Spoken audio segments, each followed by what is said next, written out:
Bill, you are on green now. Okay.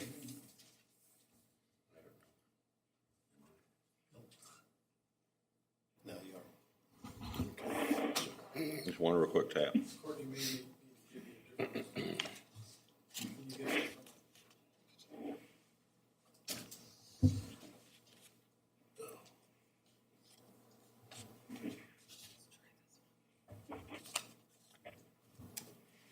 All right. Okay. Guess I'd like to call today's January 7th, 2023 board meeting to order. Let's see. Start with the invocation. Lord, grant us peace in these turbulent times. May we strive to understand our role in this life and do the right things to promote mutual respect with each other. Grant us patience to learn, compassion to reject prejudice, and persistence to reach the best results that our actions can yield. And Lord, thank you for the bounty you've provided to us. In your name, I say amen. I pledge allegiance to the flag of the United States of America and to the republic for which it stands, one nation, under God, indivisible, with liberty and justice for all. Do I have a motion on the consent agenda, or the minutes from last meeting? Yeah, I'll make a motion. And a second? Second. All in favor? Aye. Aye. Aye. And I guess all the consent agenda items can be done in one motion. I didn't do it right. So do I have a motion for all of the consent agenda items? I'll make a motion. I'll And a second. second, and all in favor? Aye. Aye. And- Aye. All right. Following along, do we have any comments from the audience? We've got 2 people signed up. Oh. Looks like Aaron Ball's first. Yeah, you stand up Right there. there and turn that microphone on, just one tap till it goes blue, green. All right, I'm Aaron Ball, and I don't really have anything major to discuss, but just my concerns over the proposed tax for Prop S. It's kind of a greater good thing, and I realize we have a major issue we have to get taken care of. I just feel the tax is kind of putting the burden on a few landowners that happen to have ground in the city limits. Kind of was looking at the mapping. It looks to me like about 30 people are going to be paying 25% of this tax. And I could get greater good, but that seems to be a little bit kind of on the far end of the spectrum for that. Another thing I was kind of doing some figuring on is the farm ground that's still being used as productive farm ground. Because farmers are going to have to make a choice of either not farming it and losing the $567 an acre just in the tax, or they will farm it, and going by USDA statistics for the county, they'll probably lose about $250 an acre instead. So that's concerning. And also, I was curious why the non-for-profit acreage was left off the proposition. Can you all answer? Maybe. Yeah. Okay. So under Missouri law, you cannot tax nonprofits Okay. or property tax. They are completely exempt. There is no way around that since they are exempt from property taxes. Okay. And that's why the statute was specifically cited within the ballot, if you saw the ballot language. Okay. Another comment, just going through, looking at the maps, didn't know if anybody realized Mark Twain Cave is part of this tax. Their bill would be about $122,000 a year. So just don't really want to shut the cave down. Would really strongly encourage you to look at the sales tax as an option. With about 40% of our revenue coming from visitors, that's already given us a 40% discount that's being paid by out-of-town people. So just something to think about. Any questions for me, I'd be happy to answer. I think your concerns are very legitimate. We are going to do some serious rethinking of this. Okay, I appreciate you looking at it and kind of listening to the public. I'm sure you've been hearing a lot, so Oh, yeah. not a fun couple of weeks for you guys, I'm sure. All right, thank you for your time. Thank you. While he brings that up, do we know, is the visitor, it's not really a population, the number of visitors that we have from year to year? Obviously during COVID it was down, but other than that, is it fairly stable? You mean with respect to the percentage of revenue that they bring in? Percentage of individuals or percentage of revenue? It could be either way. I don't have that. I'm just, while he brings it up, I'm just curious. From economic development. Okay, That was kind of the statistics they put, and it varies year to year, like you said. But, about 40% is from, if you call them visitors. Tourism is designated a little bit less than that, but if you have just residents, Palmyra, New London, it's around 40% for the sales tax revenue. okay. Thank you. And next up, Robert Kaczynski.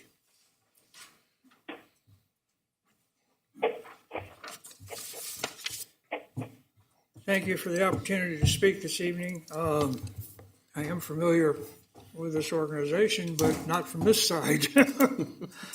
Just a little introduction of my background. I was a city councilman for 4 years in the mid-'80s. Later, I became a member of the Hannibal Board of Public Works for 8 years and was president for 7 of those years. And beyond that, I became the general manager for 5 years and retired in 2005. Been through a lot of these challenges that you're facing today, and this is a tough one. And the one thing, and I meant this to Mr. Gordon, I don't like surprises, never did like surprises, and I think this might turn into a surprise for some different people this evening. One of the things that did surprise me was the one singular article that I saw in the discussion of this, where I'm going to be assessed at $567 per acre of property. I own a common-sized lot in Oak Ridge Pond, which is not much different than a lot of lots that are up in Woodland Acres, and many of the new subdivisions since 1975 have larger lots in place. I went and got a copy of my current taxes, and looking at the Hannibal line of tax, last year I paid $418.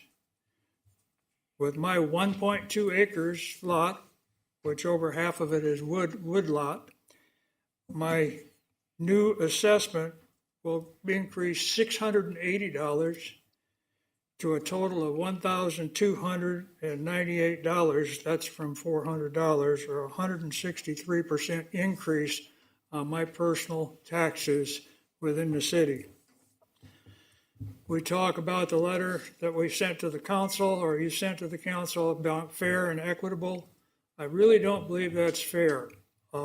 Most of the lots in my subdivision do not have any controlled stormwater drainage. They may have, I think there are 3 pipes just underneath the road from one side of the road to the other, and beyond that, it's just gravity drainage to the existing topography of the land. So in that respect, most of the people up there, they look at the stormwater issue as being somebody else's problem, although we do recognize that it is a problem for the city of which we are a part.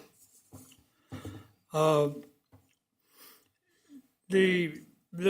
our lots, our bigger lots, there's very, very little runoff. It's not like we've got lots and lots of impervious ground to look at.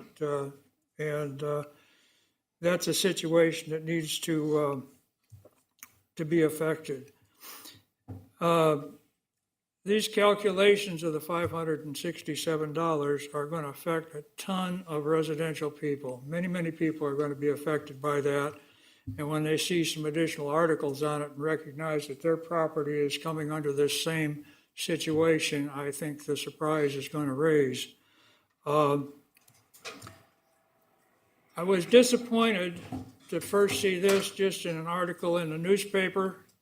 I know there were a lot of public hearings very early in the stages of the development of the need to fund stormwater. That was by the state of Missouri and decisions of the city that those public hearings were held. But there were no public hearings, and I never saw any notice that I recognized previous to this proposal that's being presented before us now and going up for second reading tonight, in any paper, any public hearing, any, issue. That was a pure surprise. There is no easy way out. We've got to find a solution to the funding of our stormwater sewers. I would urge the board, if they get involved in anything before this second reading is finalized, to urge that it be tabled or voted down by the council. I will be speaking to the council this evening, and we'll be carrying the same message there, to table this measure so that we can get some public input into it, or you can get some public input, or to reevaluate what is being proposed here, or to vote it outright down. Then there was a curiosity that presentation I'll be doing that tonight along with 5 other people, myself, that I believe are speaking in opposition to this. But just one from a curious point of view. I have a large surface water runoff area that runs through the middle of my property in my backyard. It services Golden Eagle distribution, Northport Plaza storage area, the ambulance district, and part of Tom Bolin Ford, and all that runoff goes through my backyard.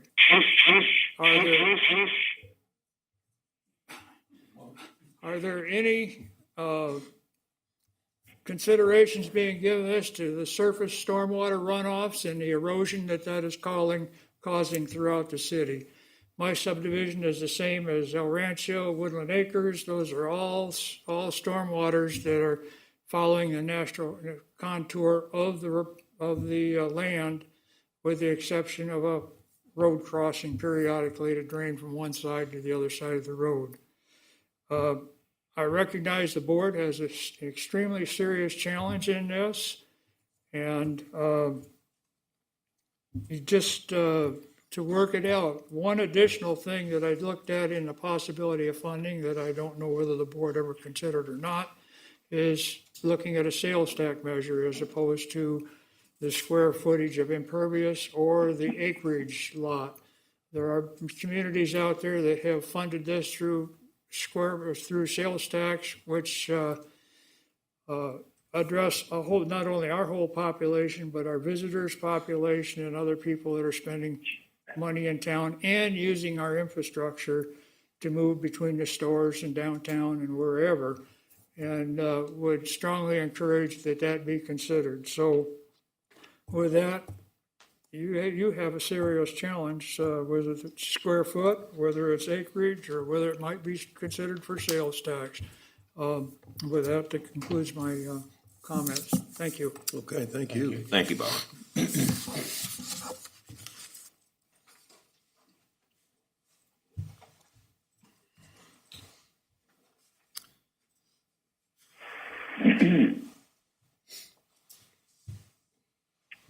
Okay, to the regular next agenda item, the general manager report, please. I really have a very short general manager's report. What we've done is they've looked at, this is the brand new 2023, a new year has begun. But one of the things we've been very careful about is following our vision statement. The mission of the Hannibal Board of Public Works is to provide safe, reliable utility products with excellent customer service at reasonable prices. And I will tell you that for the year 2022, I believe we have met that very, very well. We have safety, which we are following very carefully with all of MIRMA.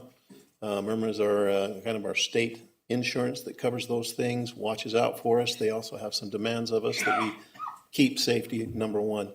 We have I don't believe we've had any lost time injuries from any incidents with the utilities themselves. We have had some people that have been injured off the job, some of them that have been, some minor that we're watching, but that is something that we absolutely keep, and we want to make sure that we're creating a culture of safety, and we will continue to emphasize that. The other item that I would say that we're exceptionally proud of is our reliability. We look at our water supply, we look at our wastewater. Wastewater, we have cameraed, we have repaired, and in the last, I believe, 4 months, we've had only one SSO, a significant sewer overflow, and that's because of the proactive way we've attacked that. Our water, we're second to none. We've got excellent water. We're going to continue to provide that. We have the GAC filters that are in place. They're, again, meeting all of the state and federal requirements for water quality. And then our electric. Our electric, if we can, we've got graphs and things. I think that Matt actually has some of those. You will see that we've improved on those numbers as well. Now, I will give you that most of our outages have to do with squirrels. So we're still battling the squirrel thing, and we've got to get Jared to figure out how to handle all the squirrels. But the one thing we have done is we've put a lot of time and effort into the tree trimming, and that has paid exceptional dividends.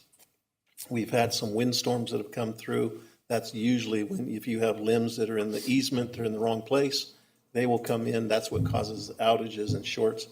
We have had that drastically reduced. And again, from being proactive and not reactive. And so I hope that our customers can recognize the efforts that we're making there. And what's kind of nice is that the saying that I've always said is nobody knows what we do until we don't do it. And so while we've kept all the lights on, people just take that kind of for granted.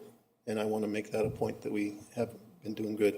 The other thing I will share with you is our customer service. We want to do this with excellent customer service. And this has to do with our guys in the field. They deal with customers. We talk to people. We talk to them with courtesy. We do it with professionalism. And also the people that are our customer service representatives, those that are collecting the money. We usually get the people that are unhappy. Something's wrong with their bill. It's too high. Something's wrong. And so they handle a lot of, I wouldn't say unhappy, but maybe dissatisfied folks that come in. They handle them very, very generously. They handle them with professionalism. They even had a customer recently that bought them lunch. They brought in pizza for all of them to thank them for the excellent job they do. So I think you can all be very proud of what we do. I have the saying that we have a bucket of trust, and we fill that bucket up one drop at a time. It only takes one to spill the whole thing out, and you have to start all over again. And I feel like right now that we've got a pretty good bucket of trust full, and that's sort of what we're thankful for the people that have come to talk to us and share with us their concerns. Mm-hmm. And we wish we had more of them coming to these meetings, but on the other hand, I think it's a testament that they do believe we're doing the right things because we seldom have a full house here at our meetings. So that's that bucket of trust. I think we've had a great year in 2022, and we're looking at doing even better in 2023. Great. Any questions about the general manager report? Nope. Actually, without objection, I'd like to save some of these people from some of the more mundane things, financial and operations. So I was wondering if we might be able to jump around the schedule a little bit or the agenda and ask Darren to deal with unfinished business part A and the next, then we can jump back to. Is that all right? Absolutely. I think that's perfect. I'll move the monitor closer. And it has to do with our stormwater rate proposal. And what I would like to do, I'll tell you what I'm going to say, and then I'm going to talk about it, then I'll say it at the end again. I would like to ask the board that if we can table the current proposal for stormwater. As we had gone through, we had tried to simplify. We looked at the last effort, which was in 2018, I believe, 19 was the election, and that failed. That's when we came with pervious pavement versus impervious, tried to get things as close as we could. It was close, but it still failed. And so we went the next step with the help of consultants to a less complicated, based on gross acreage per owner. Now, I believe that for most of them, and when I say most, statistically speaking, most of the people, it would have served them very, very well. But what we've been brought to us is those that have fallen through the cracks.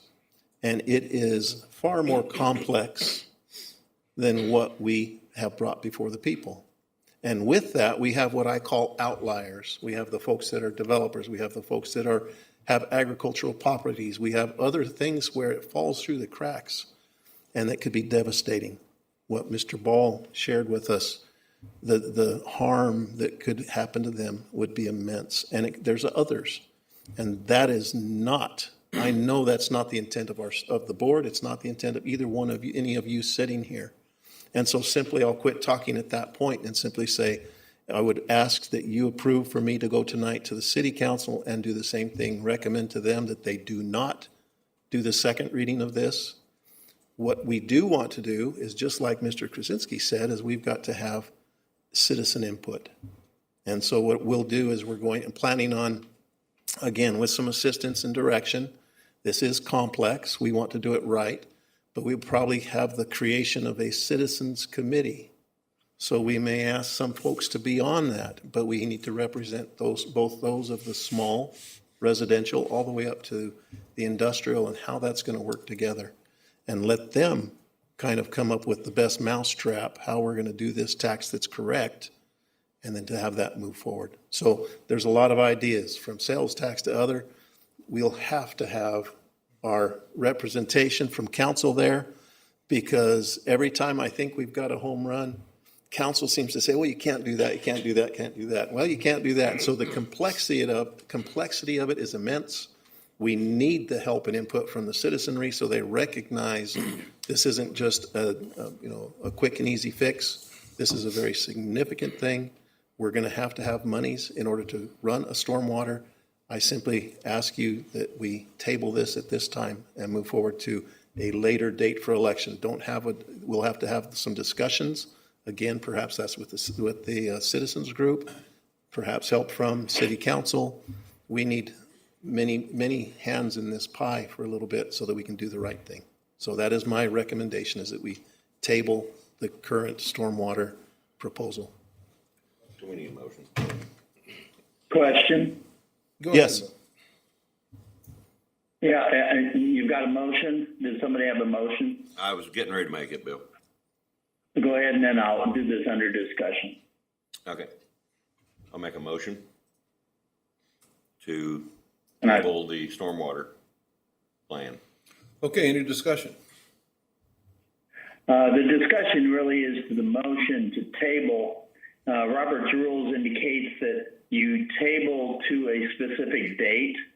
For example, that could be next month's meeting date. And at that point, it's still on the agenda and can be continued as a tabled item. In other words, it keeps it as a discussion item month to month. So I would recommend that it's tabled to next month's meeting. I'll make that motion, Bill. You mean next Is that city? acceptable? You mean next city council meeting or next? No, board of- next Board of Public Works. So it stays on our agenda as a tabled item. Right, but the proposal is to table the request that was made with the city council, and they meet more regularly than we do. So, Is tabling the right thing to do, or do we just want to kill it? I would suggest killing this one, and the only reason I say that is because it's this specific bill that we put in front of the city council. Since we are looking at other options at this time, I would just suggest that we ask the city council to not do the second reading at all. Is that, so tabling, maybe that's not the right word. I should not have asked them to do that. What's the right verbiage that we want so that we I'm can? actually blanking on it right now. Okay. You can recommend that the board not read it, though. Okay. or request withdrawal, or Yes. whatever it is. I think you'd mentioned that. Mike, you got any help there? Request withdrawal. Okay, okay. I would request a If you withdrawal. do that, then do they have to address the new motion in the future when we have an agreement? And then it would go to 2 council meetings. I'm talking city council meetings. In other words, it'll delay it a little bit. Yes, similar to how we were proceeding with this in the beginning. It would come here first and then go to city council for 2 readings and then be voted on again. Okay, all right. So moved. So procedurally, I think you need to withdraw your motion, I'll withdraw my motion. and then you want to make a second motion that you direct the general manager to request a withdrawal of the stormwater proposal from the city. Okay, I'll make a motion that Darren request a withdrawal of the stormwater plan from the city. Beautiful. I'll second that motion. I'd just like to say something that, it seems like we went off half-cocked, we attempted to get a little input here and there, but I think the net effect of this is going to be that the input is going to be received aggressively, and I think that's great. So, any other discussion? We have a motion and a second. All in favor? Aye. Aye. All right. All right. Carried. Now, do we need to set up something to table the discussion of the stormwater drain so it's on next month's? We can make sure it's on the next Just agenda. make sure it's on next month's Right. agenda. And in the meantime, try to get a committee set up. Okay.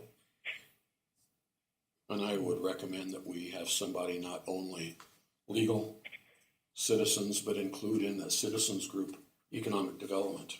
They may be able to provide some good input. Okay. We'll get that together probably under new business. Yes. Okay. But anyway, again, I thank you guys for bringing this up. And jumping back to the regular reports, if we could start with Matt with operations, please. Good afternoon. Just to dovetail on what Darren was talking about earlier about the tree trimming and stuff, you can see that actual results here. We went down continually for the last few months in the number of outages and the number of outages that were caused by trees.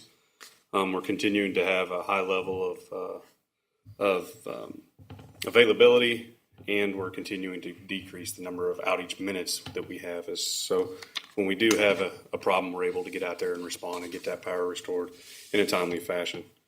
One project to highlight on the electrical side, we'd ordered a generator for the water treatment plant approximately a year and a half ago. We finally got the indication from the supplier that it is in, and so we're working to get the necessary foundation and all the conduit and wiring pulled in so that we can get that installed hopefully into this month, first of next month.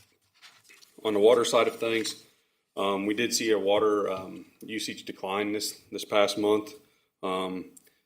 We had been above 2021 numbers up until this month of December, so not one thing we can attribute that to, but it's just something we'll have to watch as we move into 2023. We were able to extend our GAC contract for another year with the current supplier, and so they're continuing on with the GAC change out on approximately a quarterly basis. We're having to schedule those further and further out just due to availability of material and then their availability of staff to truck it, to reactivate it and such. On the water distribution side of things, that cold snap right there before Christmas, we did see quite a few numbers of frozen meter calls. Only several of approximately 25 were on us. A lot of them were frozen pipes in people's houses, where we had to go out and verify that we had water up to the meter, and then ultimately we shut off water to their residents if that's what they wanted, or if they had a busted pipe, we get called out in the middle of the night where we'd have to shut that off. So we did have approximately 25 of those calls. But again, thankfully, we've had a big effort over the last few years to insulate meters that are problem meters. We used to have a problem down along Main Street, but when that sidewalk and everything was redone, we redid those meters at that time and added depth to them so that they don't freeze on the basis that they had in the past. Continuing with the lack of precipitation, our flows at our wastewater plant are down. It's allowed us time to focus on a foaming issue that we have down there in the treatment process. And so Lance and his crew down there are working to get that corrected. We're continuing to monitor our pretreatment permittees so that we make sure that what we're taking complies with the regulations that are in place, and that we're holding them to the standards that they need to be providing wastewater to us. As Darren alluded to, we're doing cameraing and cleaning in the sewer system. You can see some numbers for the past year. We did about 80% of our annual goal for cleaning, which is annual goal is about 180,000 feet. We did about 158,000 feet cleaned. We cambered about 130% of our goal, which was roughly 113,000 feet. Those goals were something established back after an EPA inspection in 2009. They'd like to see us go out and clean the system on a 5-year basis, and then camera on a 20-year basis. So we're ahead on one, behind on the other, but it all plays out. Some of these are maintenance driven. Some of them are calls. People have stop up, so we're allowed to. We clean that line, we camera that line. That counts toward our annual goal. Stormwater, big one there is we are having an MS4 inspection this Thursday. They're coming in looking at two of the minimum control measures, number 4 and number 6, as it relates to our MS4 stormwater management plan. So I'll keep you up to date on how that goes and what comes of it. Technology related, we're continuing the ever change out. Things get old, they're not supported. We got to replace them, so we're working on replacement of iPads is something that's coming up. That is something our crews and our staff use on a daily basis.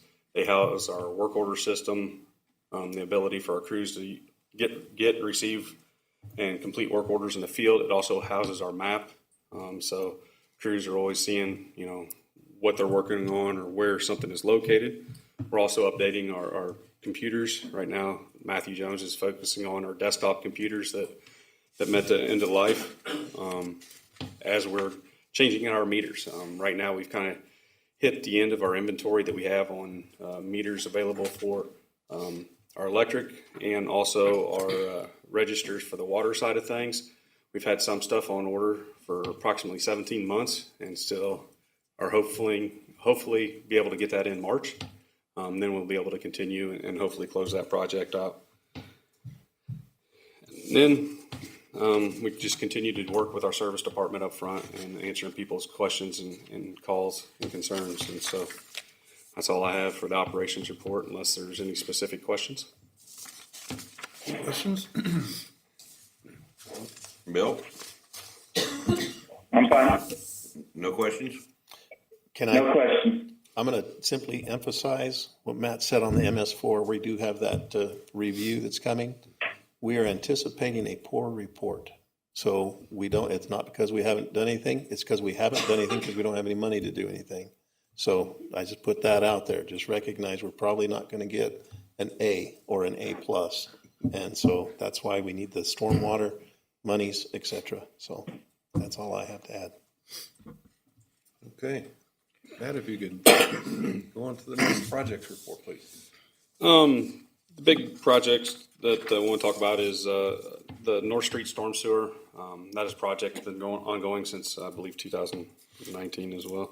Can't remember when it failed. We've got the design 90-95% complete. The city applied for and received $5 million worth of ARPA money towards the replacement. They've asked us to kind of take the lead on that project and manage it. So just last week, DNR had a couple webinars on how the ARPA process is going to work as far as repayment for services and such, or when certain timelines had to be complete. And so now that we've got an idea on that, we're going to go ahead and move forward with that project and get it into a state where we can get that bid out. We have to have it bid and the money's obligated by the end of 2024, and then all the monies, or the construction complete and the money spent by the end of 2026. Well, ideally, they like to see it a little bit before the end of 2026 so they can close out their books and do the reporting that they need to do to the federal government. Same thing kind of applies on the Bear Creek Dam spillway. Again, the spillway was never constructed to what the plans show it was constructed to. MDNR has a permit process that we have to go through on an annual basis for that. They, for the last 3 years, been providing us a provisional permit. As long as we don't retain a certain amount of or certain height of water behind the dam, we're okay. If we exceed that level for more than 30 days, then it would automatically kick in that we had to do something. So we applied for ARPA money and received ARPA money to build that spillway to what the plans originally showed. So again, with the ARPA money webinars last week, we were able to get that process, and now we're going to work on getting developing a schedule to keep that project moving forward. Electric projects, the tie line, we're continuing to work, find right-of-way information needed so we can finish design of a pole line that connects the Southside substation down on 5th Street to the Oakwood substation over here on Orchard and Warren Barrett. And so we're continuing to work to finalize those plans. Our Finn connection project, we've got the line all constructed. The old 74 line deconstructed, and now we got contractor down trying to finish up the substation site. There were some issues with obtaining necessary materials. We think we've got all those materials found or a workaround found for them. They plan to have that complete in the next 6 weeks, and then we'll begin the commissioning process. Excuse me. City projects, Union Street storm sewer has been completed. Just got word the other day that the storm sewer inlets that the contractor was waiting on have been received, and he'll work on getting those in, and then the city will repave the street, put the curb in, and do the sidewalk this spring when weather allows. And then the Lakeside Drive extension out between Sleep Inn and the business park has been completed. The only thing left to be done there is the sowing of seed this spring when the weather allows. So that's all I've got. Okay, any questions about the projects report?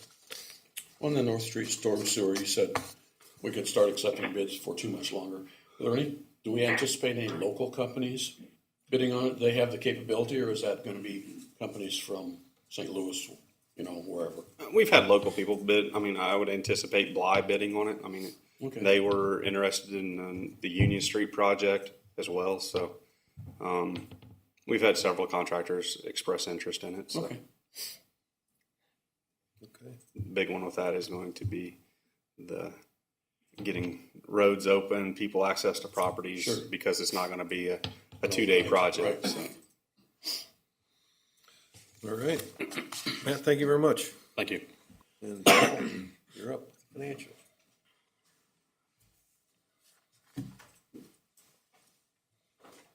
All right, financial report update for December.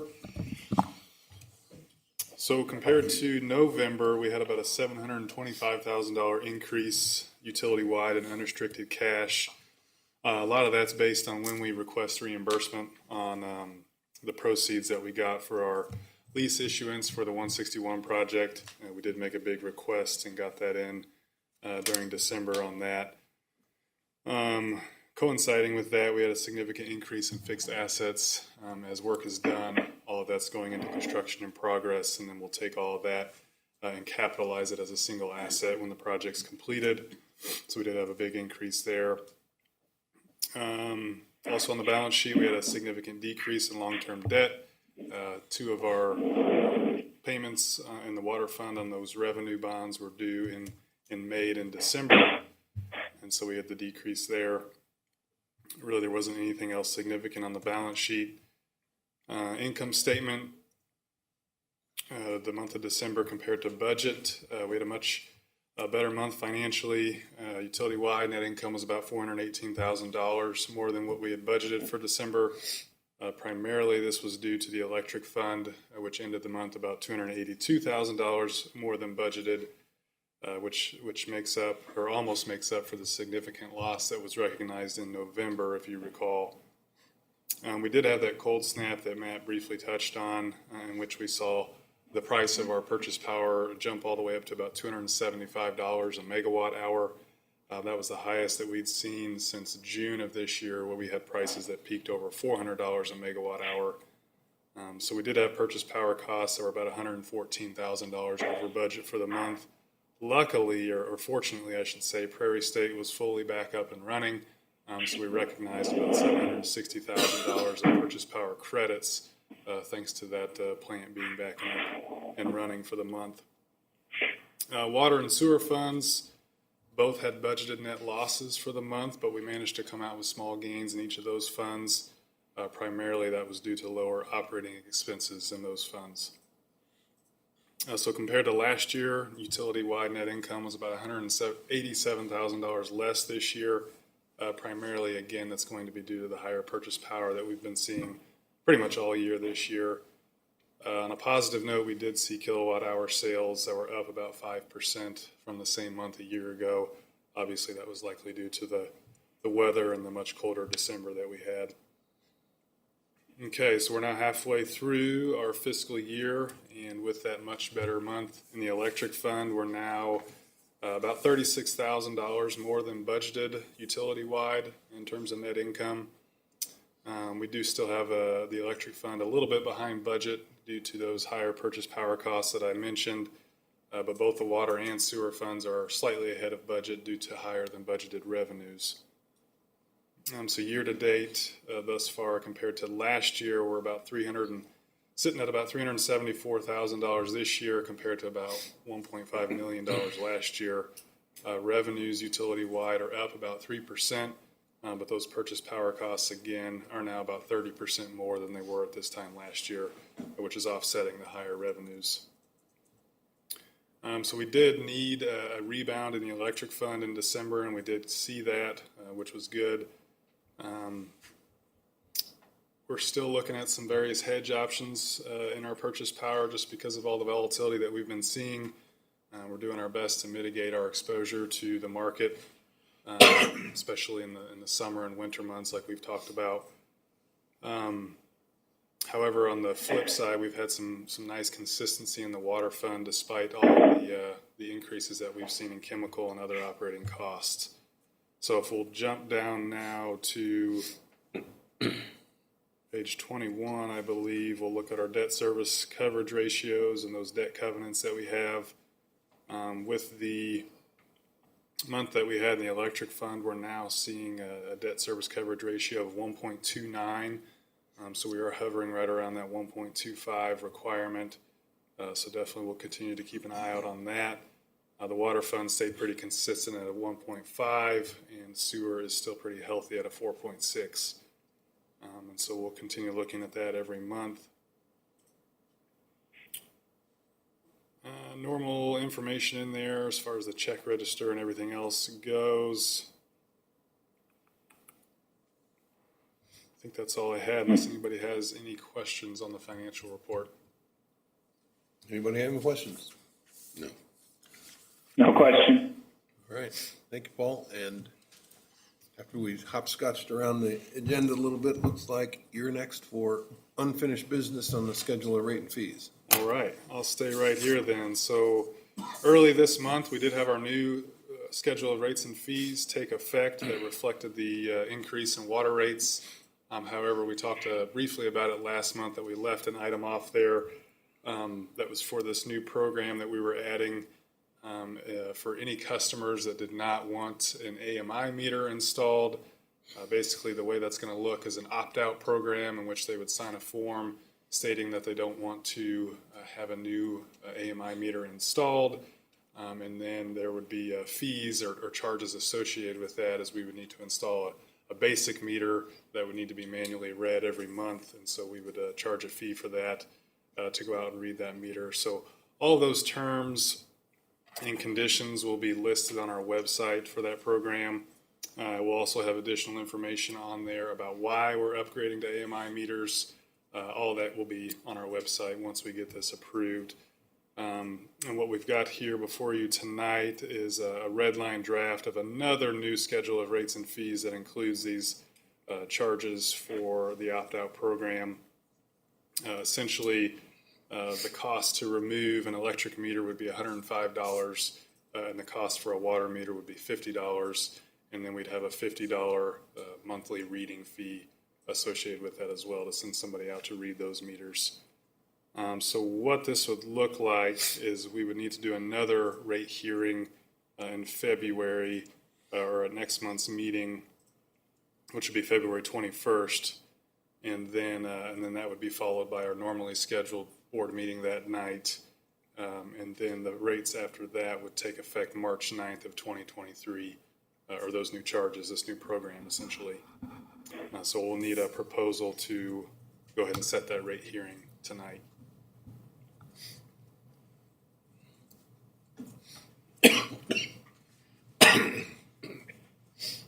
Just need to make a motion, I Greg? guess. I'll make a motion that we set the rate hearing for February's Board of Public Works board meeting. I believe that date is, February 21st. That would not be part of the board meeting, but prior to the meeting. prior to the meeting, yes. We started at 4 o'clock and at the conclusion of it, and then go right into the Board meeting. board meeting. Okay, second that motion. Okay, all in favor? Aye. Aye. Motion carries. Aye. Oops. All right, moving on to 5-year capital improvement plan. Paul. All right. Thank you for that. And so we presented the 5-year capital plan to you last month, and so hopefully you've had a chance to kind of look it over. Again, that's required to be presented to the Planning and Zoning Commission by January 31st every year. Just as a reminder, this capital plan wouldn't take effect until July of this year, but we always do that about 6 months in advance. And so really at this time, I just kind of wanted to open the floor for any questions for Darren, Matt, or myself on the 5-year capital plan, and we're happy to answer anything. I don't have any questions about it. I don't We've either. Kind of been through it a few times. And Bill, do you have any questions? I don't have any, no.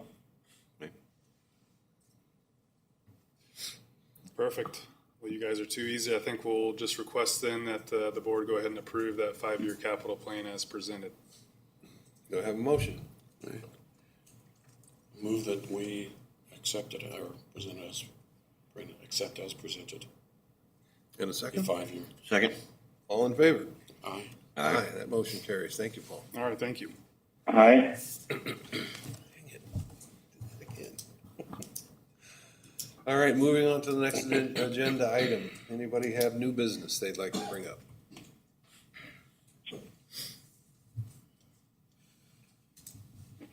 Is this the point where we?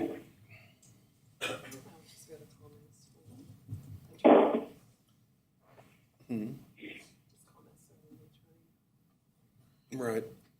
Should we bring up under the new business item the organization of a citizen-based advisory group Absolutely. and, Stormwater effort going forward for Proposition S.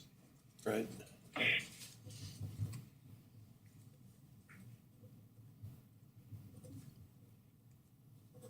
Would we, What's that? I think 11 to 13. We've discussed it somewhat. Matt has had some great ideas where we need to make sure that we've got somebody representing industrial, we need someone commercial. We need to have an equal kind of pro rata number of citizens, the residential. So there's kind of a mix there that we want to have as that voice. We've got some ideas. I'd love to have, see how we got to put that together.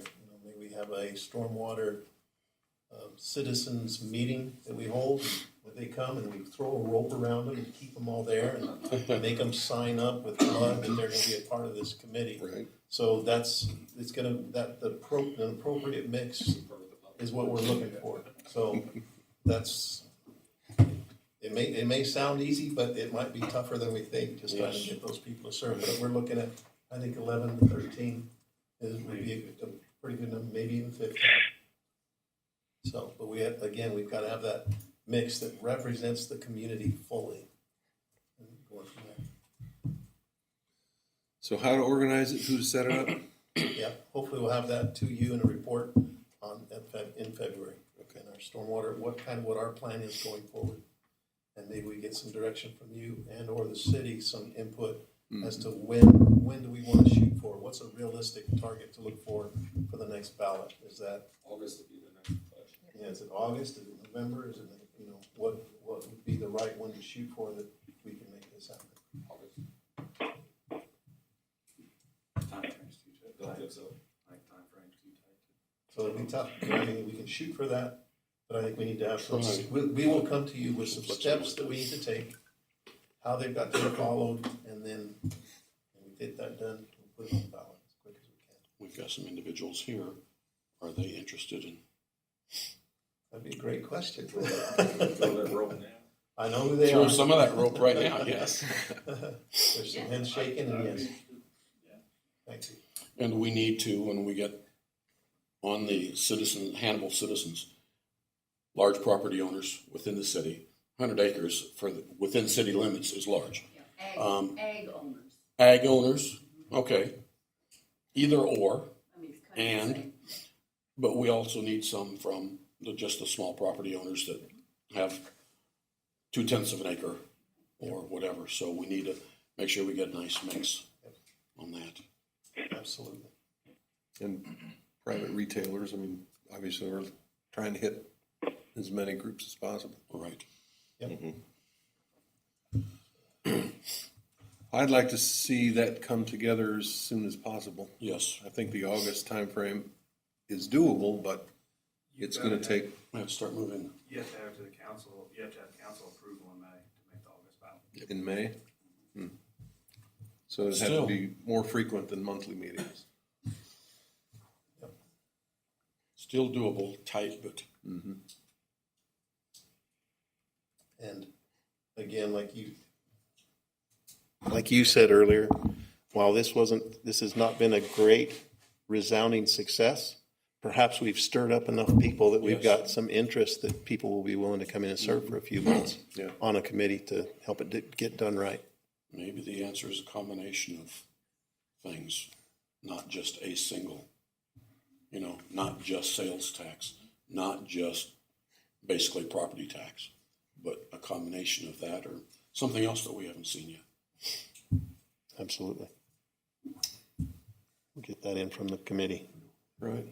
And I don't know if tax increment financing is even a, perpetual TIF. Possible, I don't know. Right now, everything's on the table Right. until they start taking it off. Yeah. So, okay. Just for the record, I looked up the sales tax, we're 8.86 now. And you're looking at the community improvement district, potentially adding another 1% from that. So you'd be at just almost 10%. And then the highest one in the state is Hazelwood, they're just short of 12%.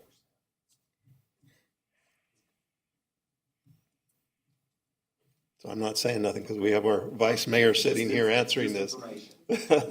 Fantastic, thank you. All right. And do we have any comments from the city attorney?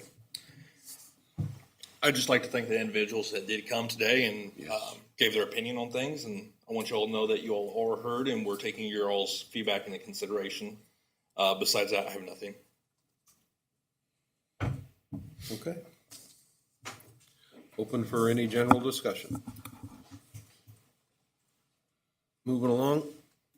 Having heard none, I guess we need a motion to go into closed session. I'm gonna make a motion pursuant to section 610.021, paragraphs 2 and 12 of the Missouri Sunshine Law, that meeting shall convene in closed session to discuss real estate and contracts.